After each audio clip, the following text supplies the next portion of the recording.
पंजाब हुकूमत बनाने के लिए नून लीग और तहरीक इंसाफ में कांटे का मुकाबला है। 297 के ऐवान में नून लीग को 80, तहरीक इंसाफ को अब तक 79 सीटें मिली हैं। 19 आजाद उम्मीदवार भी कामयाब हुए। हुकूमत बनाने के लिए 147 अरकान की हिमायत दरकार है। बनी गाला में इजलास के दौरान हुकूमत बनाने के लिए आजाद उम्मीदवारों की हिमायत हासिल करने के लिए राब्ते शुरू करने का फैसला कर लिया गया। तो पंजाब में इस वक्त भी नून की 3 सीटें हमारे से पंजाब असेंबली में ज्यादा हैं।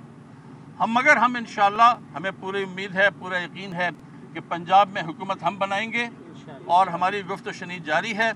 और इंशाल्लाह आप देखेंगे चंद दिनों में मरकज में तो हुकूमत इंशाल्लाह बन ही रही है, मगर पंजाब में भी हमारी हुकूमत होगी। तहरीक इंसाफ ने तो जोड़ तोड़ के लिए सीनियर सियासतदान शेख रशीद की खिदमत भी हासिल कर ली।